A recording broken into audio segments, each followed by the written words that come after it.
In the quiet town of Millbrook, nestled between rolling hills and dense forests, life flowed with a comforting predictability.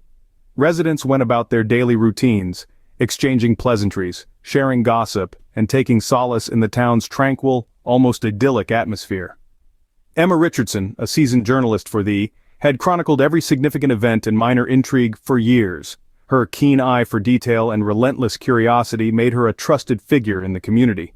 But Emma's world, which seemed so well charted, was about to be upended in ways she never imagined. One crisp autumn morning, as the first light filtered through the golden leaves, Emma decided to visit the town library. The library was a place of solace for her, a sanctuary where she could lose herself in the stories of others. She often sought inspiration there, amidst the dust-covered tomes and the lingering scent of aged paper. Today was no different. She wandered through the aisles, letting her fingers trail along the spines of forgotten books, when something caught her eye. An old leather-bound volume, noticeably out of place, stood slightly ajar on a lower shelf. Emma knelt and pulled the book free. As she did, a small piece of paper fluttered to the floor. Curiosity piqued, she picked it up. The paper was yellowed and fragile, its edges crumbling. Written in an elegant but hurried script were the words, "I know what happened that night." A shiver ran down her spine. The message was vague, yet it resonated with a haunting familiarity. Emma's mind raced back to a night years ago, a night she had tried to bury deep within her memories. It was the night when a local boy, Daniel, had died under mysterious circumstances, an event that had cast a long shadow over Millbrook. The case was ruled as an accidental drowning, but whispers of foul play had never truly faded. Emma had been there at the scene as a teenager. The night had haunted her ever since, a ghost she had never quite exorcised.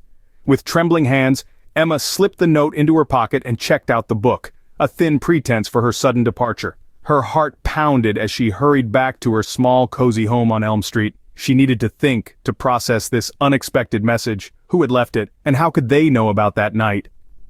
Days passed, and Emma couldn't shake the note from her mind. It lingered at the edges of her consciousness, disrupting her focus and tainting her thoughts. Determined to uncover the truth, she began to retrace her steps. She visited the library frequently, scanning the aisles and observing the patrons with a heightened sense of scrutiny. But there were no more notes, no clues to follow. Just when she was beginning to lose hope, another message appeared. This time it was at her favorite coffee shop. Emma found it tucked beneath her usual table, secured with a small piece of tape.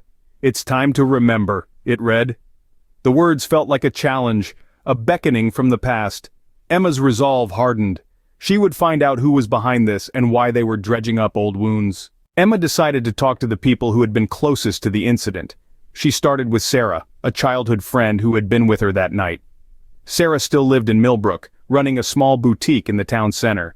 When Emma visited, she found Sarah sorting through a new shipment of clothes. They exchanged pleasantries, but Emma quickly steered the conversation toward the past. "Do you remember that night by the lake?" Emma asked, trying to keep her voice casual. Sarah's face paled slightly and she nodded. "How could I forget? It was awful. What happened to Daniel? Why do you bring it up now?" Emma hesitated, unsure of how much to reveal. "I've been getting these notes," she said, finally. "They seem to be about that night. Someone knows something and they're trying to get me to remember." Sarah's eyes widened with a mix of fear and curiosity. The turning point came when Emma discovered a note in her mailbox that read, "You're not alone." It was a jarring reminder that this mystery was not just about her. Determined to see the bigger picture, Emma began to reach out to others in the community.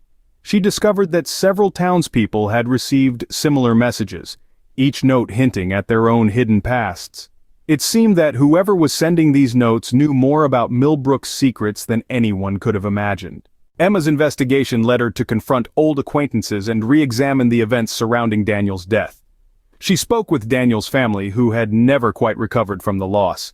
His brother Mark was particularly affected. He had always believed that there was more to Daniel's death than met the eye.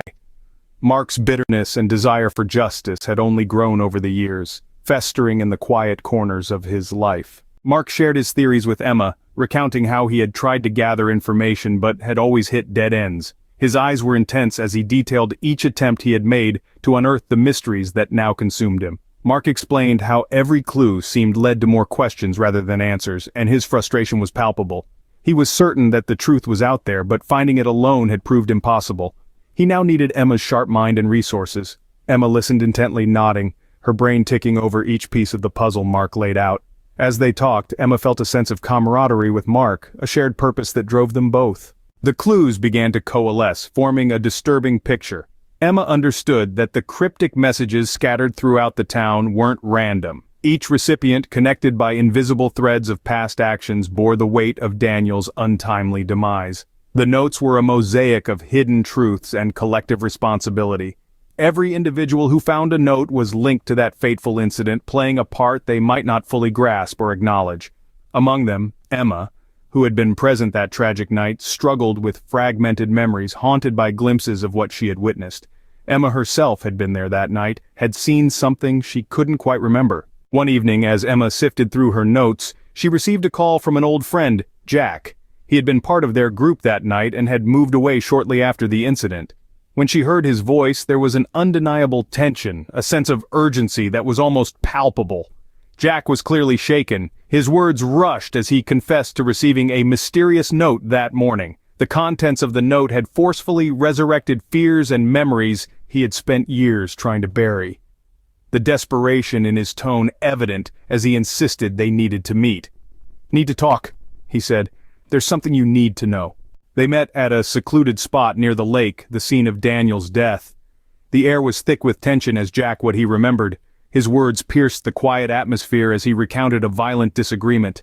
"Daniel was furious," Jack murmured. "He accused someone of betrayal." The discussion had escalated quickly, rose in anger, followed by a physical tussle. Then a haunting silence ensued. Jack's recollections were fragmented, blurred by years and remorse.